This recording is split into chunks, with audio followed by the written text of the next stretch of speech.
નમસ્કાર મિત્રો, આજના વિડીયોમાં રક્ષાબંધન કેમ ઉજવવામાં આવે છે તેની વાત કરીશું।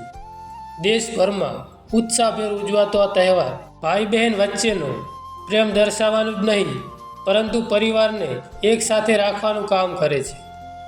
તો પ્રાચીન કાળથી આ તહેવાર મનાવવા પાછળનું કારણ શું છે, આજે આપણે આ વિડીયોમાં જોઈશું। રક્ષાબંધન ક્યારે અને શા માટે શરૂ થયું?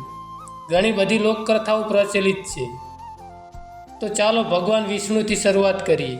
આ કથા અનુસાર રાજા બલિએ 110 યજ્ઞો પૂર્ણ કર્યા હતા। આ કારણે દેવતાઓનો ડર વધી ગયો કે કદાચ રાજા બલિ પોતાની શક્તિથી સ્વર્ગ ઉપર પણ કબજો કરી લેશે। આથી બધા દેવતાઓ રક્ષણ માટે ભગવાન વિષ્ણુ પાસે ગયા। ત્યારે ભગવાન વિષ્ણુએ વામન અવતાર લીધો અને રાજા બલિ પાસેથી ભિક્ષા માંગી। બલિએ ભિક્ષામાં 3 પગથિયાની જમીન આપવાનું નક્કી કર્યું। ત્યારે ભગવાન વિષ્ણુએ એક પગથિયે સ્વર્ગ અને બીજા પગથિયે પૃથ્વી માંગી।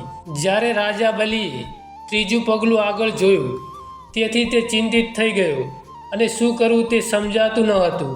પછી બલિએ પોતાનું માથું વામનદેવના ચરણોમાં મૂક્યું અને કહ્યું કે તમે ત્રીજું પગલું અહીં મૂકો।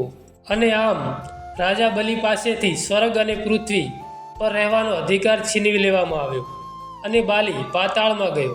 ત્યારે બલિએ પોતાની ભક્તિથી ભગવાન પાસેથી વચન લીધું કે તેઓ હંમેશા તેમની સાથે રહેશે। ભગવાન વિષ્ણુને રાજા બલિના દ્વારપાલ બનવું પડ્યું, જેના કારણે દેવી લક્ષ્મી મૂંઝવણમાં હતા। તે વિષ્ણુજીને પાતાળમાંથી પાછા લાવવા માંગતી હતી।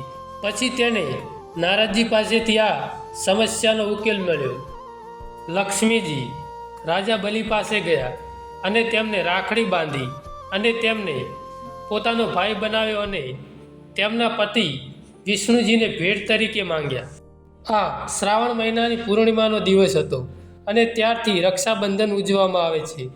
રક્ષાબંધન શા માટે ઉજવવામાં આવે છે તેની એક વાર્તા ભવિષ્ય પુરાણમાં પણ નોંધનીય છે। આ વાર્તા ભવિષ્ય પુરાણમાં પણ તેનો ઉલ્લેખ છે।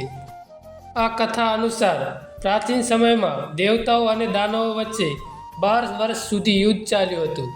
આ યુદ્ધમાં દેવતાઓ હારી રહ્યા હતા। પછી ઇન્દ્રદેવ ગુરુ બૃહસ્પતિ પાસે પહોંચ્યા।